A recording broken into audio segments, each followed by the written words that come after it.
أعوذ بالله من شرور أنفسنا ومن سيئات أعمالنا من يهده الله فلا مضل له ومن يضلل فلا هادي له وأشهد أن لا إله إلا الله وحده لا شريك له وأشهد أن محمدا عبده ورسوله أما بعد فإن أحسن الكلام كلام الله وأحسن الهدي هدي محمد صلى الله عليه وسلم وشر الأمور محدثاتها وكل محدثة بدعة وكل بدعة ضلالة وكل ضلالة في النار. قال الله تبارك وتعالى في القرآن المجيد: أعوذ بالله السميع العليم من الشيطان الرجيم. بسم الله الرحمن الرحيم. ربنا إني أسكنت من ذريتي بواد غير ذي زرع عند بيتك المحرم ربنا ليقيموا الصلاة فاجعل أفئدة من الناس تهوي إليهم وارزقهم من الثمرات لعلهم يشكرون. ربنا إنك تعلم ما نخفي وما نعلن وما يخفى على الله من شيء في الأرض ولا في السماء. الحمد لله الذي وهب لي على الكبر إسماعيل وإسحاق إن ربي لسميع الدعاء. رب اجعلني مقيم الصلاة ومن ذريتي ربنا وتقبل دعاء. ربنا اغفر لي ولوالدي وللمؤمنين يوم يقوم الحساب. اللهم صل على محمد وعلى آل محمد كما صليت على إبراهيم وعلى آل إبراهيم إنك حميد مجيد.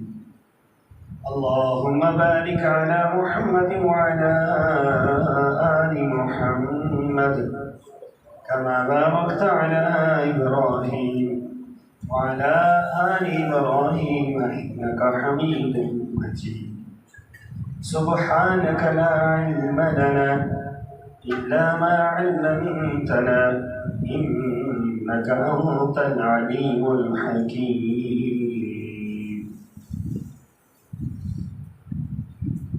اے ہمارے پروردگار، میں نے اپنی اولاد کے ایک حصے کو تیرے قابل احترام گھر کے پاس ایسے میدان میں لا بسایا ہے جہاں کوئی کھیتی نہیں، تاکہ وہ نماز قائم کریں۔ اے میرے رب، بعض لوگوں کے دلوں کو ان کی طرف مائل کر دے اور انہیں کھانے کو پھل مہیا فرما دے۔ امید ہے کہ یہ تیرے شکر گزار رہیں گے۔ اے ہمارے رب، ہم جو کچھ چھپاتے ہیں یا ظاہر کرتے ہیں تو سب کچھ جانتا ہے۔ زمین و آسمان میں کوئی چیز ایسی نہیں جو اللہ سے چھپی ہوئی ہو۔ اس اللہ کا شکر ہے کہ جس نے مجھے بڑھاپے میں اسماعیل اور اسحاق عطا کیے۔ بے شک میرا رب دعا سنتا ہے۔ اے میرے پروردگار، مجھے بھی اور میری اولاد کو نماز قائم رکھنے والا بنا۔ اے میرے رب، میری دعا کو قبول فرما۔ اے میرے اللہ، مجھے اور میرے والدین اور جملہ مومنوں کو اس دن معاف فرمانا جب حساب دیا جائے گا۔ آیت نمبر 36 تا 41 سورہ ابراہیم۔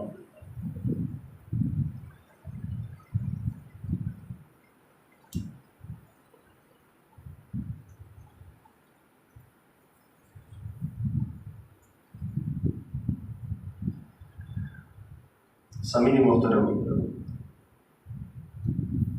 ایام قربانی کے اور ذی الحجہ کے شروع ہونے کو ہے۔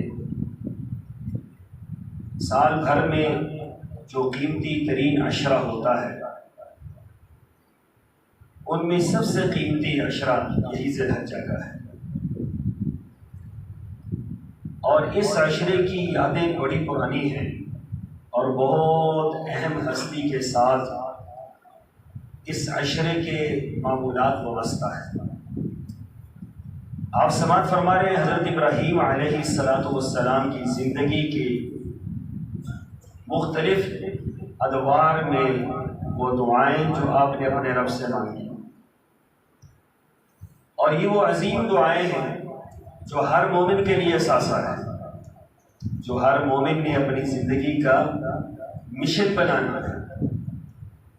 حضرت ابراہیم علیہ السلام کی زندگی کے بہت پہلو ہیں، ان میں سے سب سے اہم پہلو یہ ہے کہ حضرت ابراہیم کا اپنے رب کے ساتھ لازوال اور بے مثال تعلق تھا۔ قرآن پاک نے حضرت ابراہیم کے نظریے کو بیان فرمایا ہے، میں وجہت وجہی للذی فطر السماوات والارض حنیفا وما انا من المشرکین۔ کتنی پیاری اور کتنی عظیم دعا ہے، اور کس قدر متبرک عقیدہ ہے، اور کس قدر پیارا عقیدہ ہے۔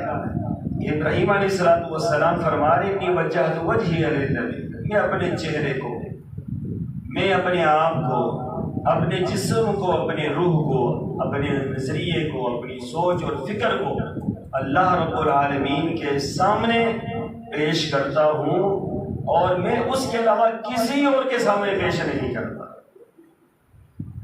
وما انا من المشرکین، اللہ کے علاوہ میں کسی کے سامنے یہ بات پیش نہیں کرتا، میں اللہ کے سامنے پیش کرتا ہوں۔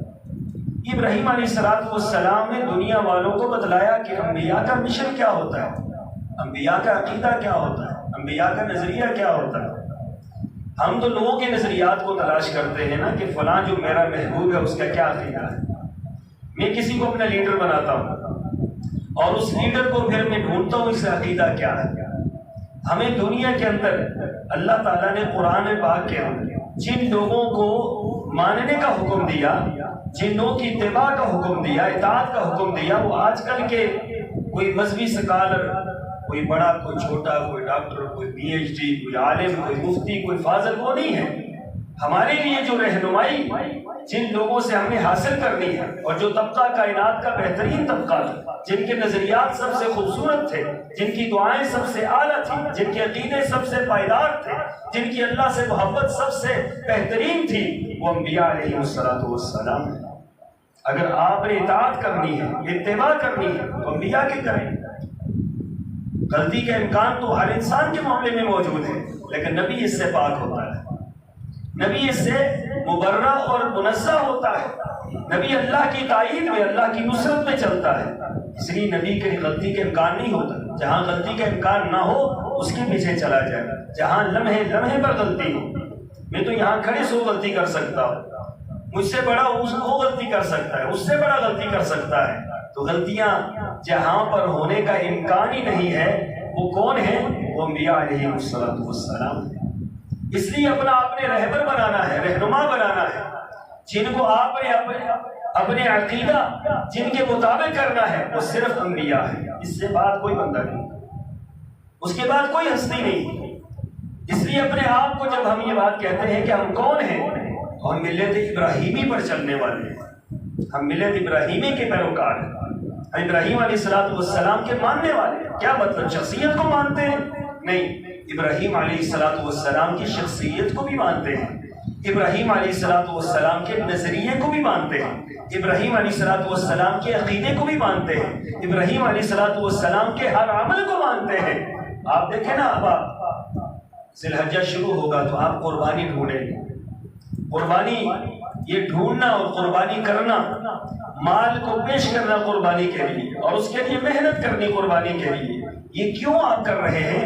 یہ حضرت ابراہیم علیہ السلام کی سنت اور آپ کا طریقہ ہے، یہ ملت ابراہیمی ہے کہ اللہ کے لیے اپنا مال پیش کرو، اللہ کے لیے اپنا مال قربان کر دو، اللہ کے لیے اپنا مال ذبح کر دو۔ اللہ کے لیے اپنا تن من دھن قربان کر دو. یہ قربانی کا جذبہ یہ حضرت ابراہیم علیہ السلام کی سنت ہے.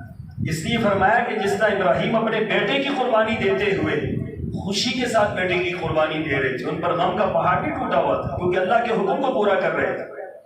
ورنہ تو کہہ دیتے کہ اللہ میں تو یہ کام نہیں کر سکتا. وہ تو اللہ کے حکم کی تکمیل کے لیے اپنے عظیم اور پیارے اور فرمانبردار اور خوبصورت بیٹے کی قربانی دینے کو تیار ہو گئے, اور دنیا والوں کو یہ درس دیا کہ بیٹوں کی قربانی تو نہیں ہے لیکن مال کی قربانی تو انہیں دینی ہے. کہیں ایسا نہ ہو کہ جب یہ ایام آئے تو اپنی جان چھڑانے کی کوشش کی جائے, پھر کیلکولیشن کی جائے کہ میں قربانی کے زمرے میں آتا ہوں یا نہیں آتا. میں ہمیشہ ایک بات آپ سے عرض کرتا ہوں, بعض چیزوں کے لیے کوئی معیار نہیں ہوتا. ایثار کے لیے, قربانی کے لیے کیا معیار آپ مقرر کر سکتے ہیں؟ اس کے لیے کتنے پیسے ہو کتنے نہ ہو, نصاب کتنا ہو کتنا نہ ہو, میری تنخواہ سے کیا بچتا ہے کیا نہیں بچتا, میں قربانی کر سکتا ہوں نہیں کر سکتا, کتنی کر سکتا ہوں. یہ قربانی کے لیے یہ چیزیں تو پیمانہ نہیں ہے. قربانی کے لیے پیمانہ ایثار ہوتا ہے, محبت ہوتی ہے, جذبات ہوتے ہیں, عقیدہ ہوتا ہے, عقیدت ہوتی ہے. پھر سب کچھ قربان کر دیا جاتا ہے کہ نہیں یہ تو اللہ کا حکم ہے. سال کے بعد ایک مرتبہ اگر اللہ کا حکم آتا ہے تو اس سے بھی اگر ہم جان چھڑانے کی کوشش کریں کہ کسی طریقے سے مولوی صاحب سے فتویٰ مل جائے کہ نہیں جناب آپ کو قربانی نہیں آتی ہے. کیوں؟ آپ کی تنخواہ جو تھوڑی ہے, آپ کی کمائی جو تھوڑی ہے, کیا ایثار اور قربانی کے لیے بھی کوئی کمائی ہوتی ہے؟ جن مولویوں نے قربانی کے لیے نصاب مقرر کیا ہے مجھے افسوس ہوتا ہے ان مولویوں پر کہ قرآن و سنت میں تو اس کا کوئی نصاب متعین نہیں ہے. زکوٰۃ کے لیے نصاب ہے, زکوٰۃ کے لیے نصاب ہے, قربانی کے لیے تو کوئی نصاب نہیں. رسول اللہ صلی اللہ علیہ وسلم کیا فرما رہے ہیں؟ الا ان کل اہل بیت فی کل عام علی زیہ, فرمایا ہر گھر کے اوپر ہر سال ایک قربانی ہے. اب اس میں کون سا نصاب ہے؟ یہاں تو نصاب تو کوئی بھی نہیں ہے. یہاں تو فقط آپ کے جذبات اور آپ کے احساسات اور آپ کی محبت اور آپ کی عقیدت اور عقیدے کو دیکھنا ہے کہ آپ اللہ کے حکم کی تکمیل میں کہاں تک جاتے ہیں. رسول اللہ صلی اللہ علیہ وسلم کی مبارک زندگی میں ہمیں یہ بات ملتی ہے, صحیح بخاری کی روایت, کہ آپ علیہ الصلوۃ والسلام کے گھر میں 2 مہینے چولہا نہیں جلتا تھا. 2 مہینے چولہا نہیں جلتا تھا. کوئی دنیا کے اندر مثال ایسی پیش کرے نا, آج کوئی بندہ کہے جی میرے گھر کے اندر 2 مہینے سے چولہا نہیں جلا ہے, تو یہ بات کوئی ماننے والی نہیں ہے آج کے دور میں. لیکن سرور کونین صلی اللہ علیہ وسلم پر قربان جائیں کہ جن کے گھر میں 2 مہینے تک چولہا نہیں جلتا تھا, لیکن سال کے بعد جب قربانی کا موقع آتا تو میرے آقا 2 مینڈے لیتے, خوبصورت مینڈے لیتے, جن کے آنکھیں سیاہ ہوتی, جن کے پاؤں سیاہ ہوتے, جن کے چلنے کا انداز سیاہ ہوتا, جن کا پیٹ سیاہ ہوتا, ان کی خوبصورتی میں اپنی مثال آپ ہوتے. وہ خرید کر میرے آقا ذبح کیا کرتے تھے اور دنیا والوں کو یہ پیغام دیتے تھے کہ گھر کے اندر 2 مہینے سے چولہا نہیں جلا, لیکن اللہ کے نام پر قربانی دینے کے لیے سب کچھ کرنے کو تیار ہے. اپنی بات جہاں تک ہے کہ اپنے پاس تو کچھ بھی نہیں ہے, لیکن آخر کار اللہ کے لیے جب ایثار کا معاملہ ہے تو پھر بندہ یہ پھیتے لے کے ناپنا شروع کر دے کہ ہم کیا کر سکتے ہیں کیا نہیں کر سکتے. تو اللہ کے بندوں قربانی میں کوئی ایسا معاملہ نہیں ہے. رسول اللہ صلی اللہ علیہ وسلم کی ذات مبارکہ پر قربان جائیں کہ آپ نے 2 مینڈے اپنی طرف سے کیے اور 1 مینڈا لا کر آپ نے پیش کیا, آپ کے سامنے رکھا گیا. میں یہ کس کے لیے آقا؟ آپ نے اپنی طرف سے, اپنے گھر والوں کی طرف سے تو آپ نے قربانی دے دی. آپ نے اس کو لٹایا اور لٹا کر فرمایا اللہم تقبل من محمد ومن امت محمد. اللہ اکبر, فرمایا اللہ اس کو قبول کر لے محمد صلی اللہ علیہ وسلم کی طرف سے اور ان کی امت کی طرف سے. جو امت کے لوگ شاید کوئی قربانی نہ کر سکے تو یہ قربانی اتنا عظیم عمل ہے کہ سرور کونین صلی اللہ علیہ وسلم 1400 سال پہلے ان لوگوں کی طرف سے قربانی کر کے جا رہے ہیں جو قربانی نہیں کر سکتے. لیکن آج اگر ہم یہ پیمانہ تراشنا شروع کر دیں کہ ہم قربانی کر سکتے ہیں یا نہیں کر سکتے تو سبحان اللہ یہ کیسی عجیب بات ہے. اور پھر رسول اللہ صلی اللہ علیہ وسلم کا یہ عمل رہتی دنیا تک موجود ہے کہ حجۃ الوداع ہے اور آقا علیہ الصلوۃ والسلام آخری حج فرما رہے ہیں اور آپ نے 100 اونٹ قربانی کیا. 100 اونٹ قربانی کی. بھلا سوچے کوئی آج بڑے سے بڑا کوئی امیر انسان ہو تو 100 اونٹ قربان کرنا معمولی بات ہے. 100 اونٹ 63 اونٹ اپنے دستے مبارک سے ذبح کیے. آپ کبھی سوچے نہیں یہ 63 کیوں ذبح کیے؟ آپ کی عمر مبارک کتنی تھی؟ 63 سال آپ کی عمر تھی. ہر سال کے بدلے میں 1 اونٹ ذبح کیا.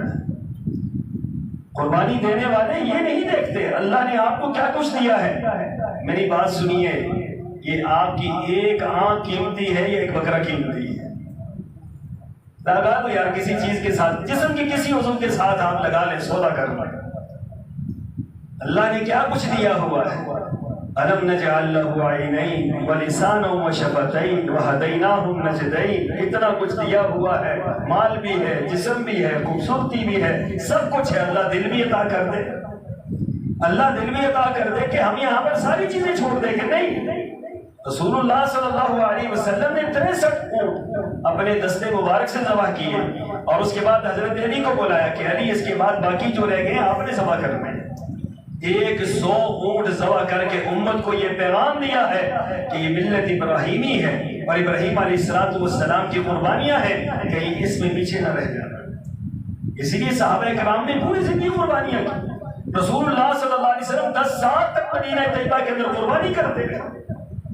تو یہ جملہ درمیان میں آ گیا کہ حضرت ابراہیم علیہ السلام کی جو سنت ہے وہ کیا ہے؟ وہ قربانی. تو ابراہیم علیہ السلام کی ہر سنت پر عمل کرنا اس امت پر فرض ہے. اس امت پر فرض ہے.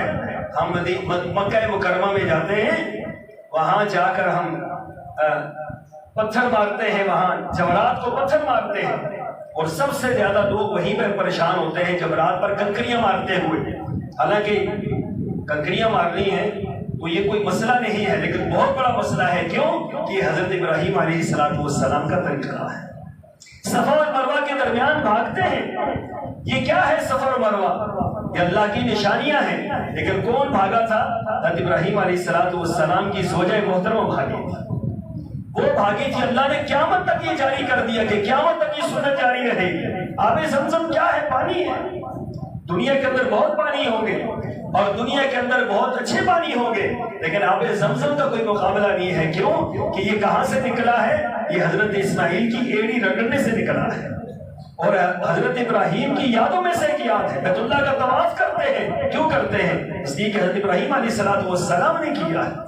یہ ساری کی ساری باتیں اور یہ ساری کی ساری یادیں حضرت ابراہیم کی ملت ہے، حضرت ابراہیم کا طریقہ ہے، حضرت ابراہیم کا عقیدہ ہے. ہم حضرت ابراہیم کو ماننے والے ہیں، اس لیے حضرت ابراہیم کی ہر بات ہم پر ماننی کیا ہے؟ فرض ہے. اس سے جان چھڑانا، اس سے اپنے آپ کو پیچھے کرنا بدنصیبی کے سوا کچھ بھی نہیں. اس لیے جب یہ قربانی کا موقع آتا ہے تو بڑھ چڑھ کر آگے بڑھا کریں اور زیادہ سے زیادہ جذبہ اور شوق دکھایا کریں. صحابہ کرام کا طرز عمل یہ تھا، میں قربان جاؤں صحابہ کرام پر، تو ان کا طرز عمل یہ تھا کہ وہ بہت پہلی قربانیاں لے لیا کرتے تھے اور پھر قربانیوں کو خود پالتے تھے، قربانیوں کو خود چارہ کھلاتے تھے، اس کو اپنے ساتھ مانوس کرتے تھے اور اس کے بعد ان کو موٹا تازہ کرتے تھے، فرما کرتے تھے اور پھر اس کے بعد اپنے مبارک ہاتھوں سے 10 ذی الحجہ کے دن ان کو ذبح کر کے اللہ کے سامنے پیش کرتے تھے کہ مالک تیرا حکم ہے، تیرے سامنے آج ہم یہ پیش کر رہے ہیں. تو یہ ذوق اور شوق ہمارے اندر ہونا چاہیے. اس کے اندر ایک پہلو بہت اہم یہ ہے کہ ریا اور نمود و نمائش نہ. ایک بات ہمیشہ کہتا ہوں کہ آپ نے 10 لاکھ کا بیل لینا ہے، خدا نہ 10 لاکھ کا بیل نہ لے. آپ نے 2 لاکھ کا دمبا لینا ہے، خدا ایسا نہ کرے. آپ اگر 2 لاکھ کا دمبا لے رہے تو 2 لاکھ کے آپ 2 بیل لے اور اس کو زیادہ سے زیادہ لوگوں میں تقسیم کر دیں. اصل تو مسئلہ یہ ہے کہ غرباء میں زیادہ سے زیادہ تقسیم کیا جائے. ہمارے ہاں تو بدنصیبی یہ ہے کہ ہم دین کو بھی مذاق بنا لیتے ہیں اور یہی بنی اسرائیل کا وتیرہ تھا کہ انہوں نے دین کو مذاق بنا دی. آج بڑے بڑے بیل نکالتے ہیں اور اس کے باقاعدہ مقابلے ہوتے ہیں اور اس کے ساتھ نعوذ باللہ من ذالک لڑکیوں کو کھڑا کر کے جو ہے پتہ نہیں کیا کروایا جاتا ہے، وہی کروا رہے ہیں. کیا ہے جی؟ ہمارا بیل بڑا ہے، ہمارا بیل خوبصورت ہے، اس کی اتنی قیمت ہے، اس کی اتنی قیمت ہے. یہ شریعت تھی، یہ دین تھا، یہ اسلام تھا، یہ قربانی تھی، حضرت ابراہیم کی سنت تھی. اس کو ہم نے کیا سے کیا بنا لیا. اس لیے زیادہ قیمت پر نہ جایا کریں کہ بہت بڑا ہم نے لیا اور بہت قیمتی ہم نے لیا. یہ ضروری نہیں ہے کہ بہت بڑا ہو. قیمت جو ہے وہ آپ خوبصورتی کی دیں، یہ بھی اتنا اہم معاملہ نہیں ہے. اہم معاملہ یہ ہے کہ آپ زیادہ سے زیادہ غرباء اور مساکین کو گوشت پہنچا سکیں، غرباء اور مساکین کو زیادہ سے زیادہ دے سکیں. آپ 10 لاکھ کا ایک بیل لیتے ہیں، آپ 10 لاکھ کے 10 بیل لے کر ذبح کریں، آپ کو 10 بیلوں کی قربانی کا ثواب ملے گا اور اس کے ساتھ ساتھ زیادہ سے زیادہ غریبوں تک گوشت پہنچ جائے گا. تو نظریے اپنے درست کریں، اپنی سوچ اور فکر درست کریں اور اپنی نیت درست کریں.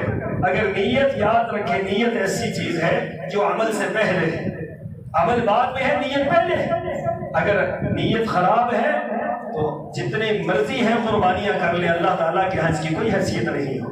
اور اگر نیت درست ہے تو چھوٹی سی بکری لے لیں جو آپ کی حیثیت ہے اور اس کو اللہ کے لیے ذبح کر لیں. آپ یقین جانیے اگر آپ کی نیت درست ہے 1000 اونٹ کے مقابلے میں ایک بکری آپ کی نجات کے لیے کافی ہے.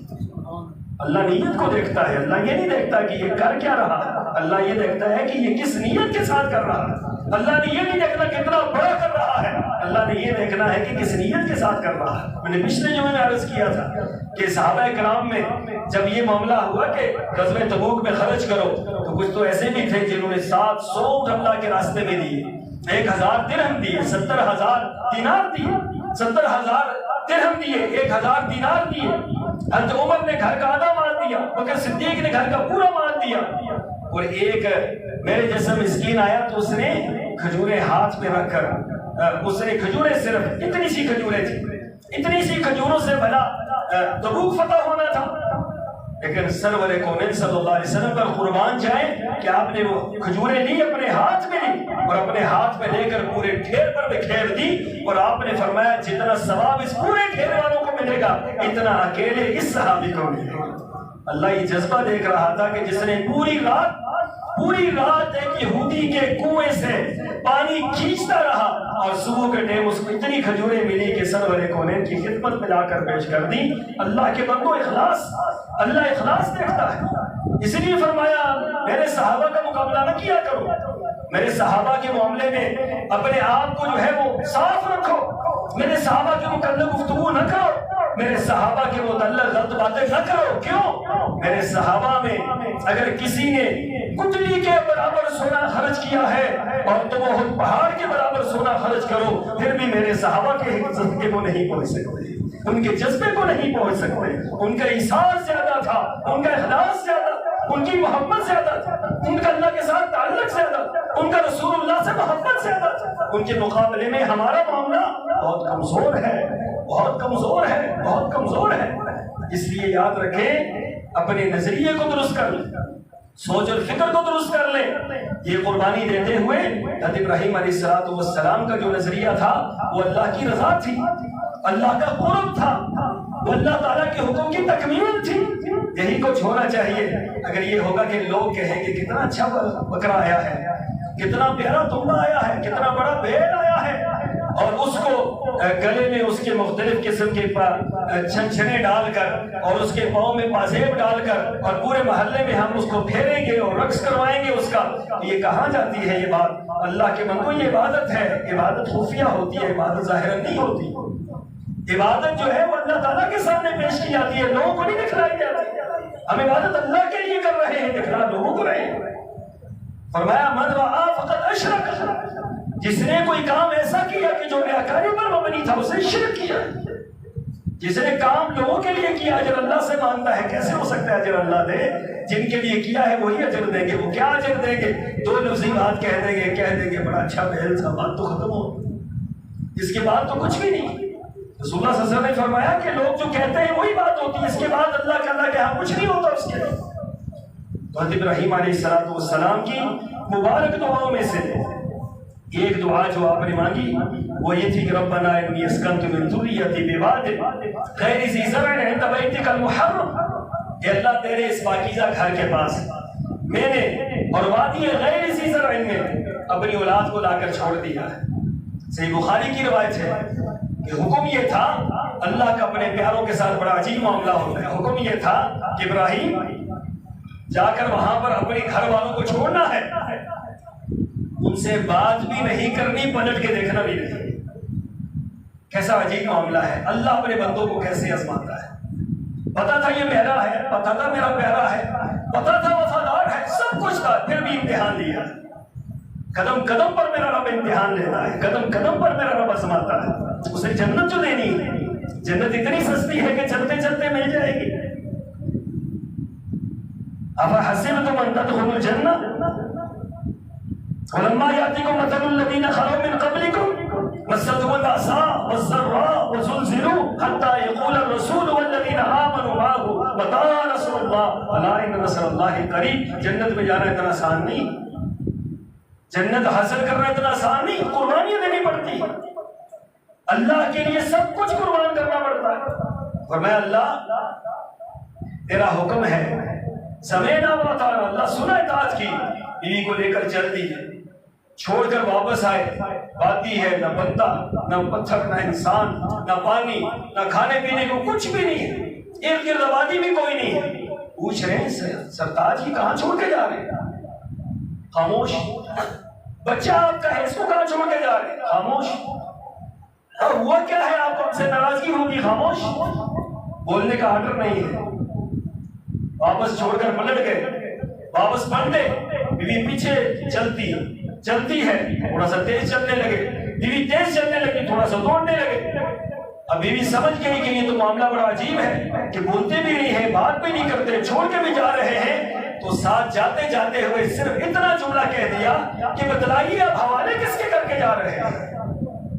کس کے حوالے یہ اس وادی غیر ذی زرع میں کس کے حوالے کر کے جا رہے ہیں؟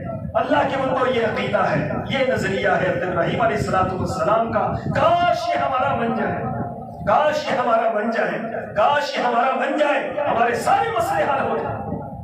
کہا کہ اچھا یہ بتلا دیجئے کہ کس کے حوالے کر کے جا رہے ہیں؟ جاتے ہوئے پلٹ کے دیکھا نہیں، زبان بھر کر یہ بات کہہ دی، اللہ کے حوالے کر کے جا رہے ہیں۔ بس یہ اتنی سی بات۔ جب اللہ کے حوالے کر دیا معاملہ تو پھر عقیدہ بیوی کا بھی کتنا مضبوط تھا اور کس قدر اللہ کے ساتھ تعلق مضبوط تھا۔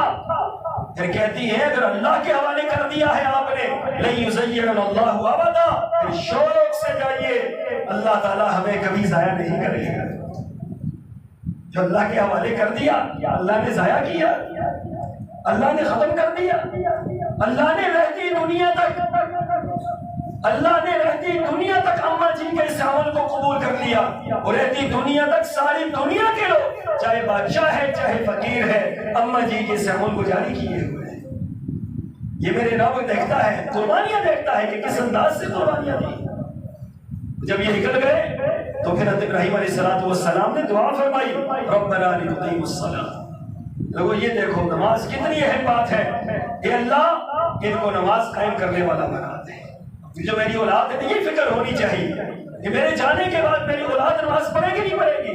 اللہ کی قسم ہے یہ فکر نہ کرو، اللہ کا واسطہ ہے یہ فکر نہ کرو کہ آپ کے جانے کے بعد آپ کی اولاد کا کھانے کا کیا بنے گا، پینے کا کیا بنے گا، ان کے بلڈنگوں کا کیا بنے گا، ان کے کاروبار کا کیا بنے گا۔ یہ فکر نہ کرو، یہ فکر کرو آپ کے جانے کے بعد آپ کی اولاد کے عقیدے کا کیا بنے گا، آپ کے جانے کے بعد آپ کی اولاد کی نمازوں کا کیا بنے گا، آپ کی جانے کے بعد آپ کی اولادوں کا اللہ رسول کے ساتھ تعلق کا کیا بنے گا۔ یہ اصل مسئلہ ہے، رونے والی یہ بات ہے، پریشان کرنے والی یہ بات ہے، یہ پریشانی والی بات نہیں ہے آپ کے جانے کے بعد وہ کھائیں گے کیا، آپ کے جانے کے بعد وہ کچھ کھائیں یا نہ کھائیں، مسئلہ نہیں ہے۔ آپ کے جانے کے بعد اگر عقیدہ بگڑ گیا، عمل بگڑ گیا، اللہ سے دور ہو گئے تو یہ بہت خطرناک بات ہے۔ اس بات کی فکر کرنی چاہیے، ربنا لیقیموا الصلاۃ۔ یہ نہیں کہ اللہ کھائیں گے کیا، پیئیں گے کیا، رہیں گے کیسے، اللہ ان کو نماز قائم کرنے والا بنا دے۔ رسول اللہ صلی اللہ علیہ وسلم نے یہی فرمایا نا، مستعینوا بالصبر والصلاۃ، اللہ سے مدد مانگنی ہے، دو چیزوں سے اللہ سے مدد طلب کرو، ایک نماز کے ساتھ اور ایک صبر کے ساتھ۔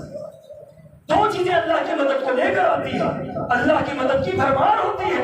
اگر یہ دو چیزیں نہیں ہیں اللہ کی مدد کہاں سے آئے؟ وہ چیز ہم نے چھوڑ دی، وہ بات ہم نے چھوڑ دی، وہ سوچ ہم نے چھوڑ دی جو اللہ کی مدد لے کر آتی تھی، اس سے جس سے اللہ کا تعلق بنتا تھا وہ ہم سے ٹوٹ گئی، پھر کہاں اللہ تعالیٰ کی رحمتیں آئیں۔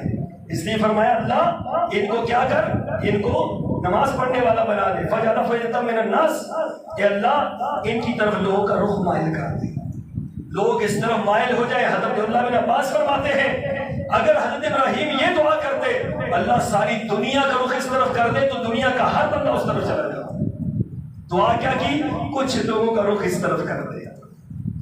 تو میرے جیسے روح سے آگے ہر وقت یہی سب سے بڑی زندگی کی یہی خواہش ہوتی ہے اللہ تو اپنا گھر دکھا دے، اللہ تو اپنا گھر دکھا دے. یہ دعائیں کس کی ہیں؟ حضرت ابراہیم علیہ السلام کی، جو فرمایا کہ فجر افئدۃ من الناس، تحویل نہیں ہے. کچھ لوگوں کے دل اس طرح مائل کر دے جن کے دل اس کے لیے دھڑکتے ہو، جن کے دل اس طرف تڑپتے ہو، جو اس کے لیے دعائیں مانگتے ہو.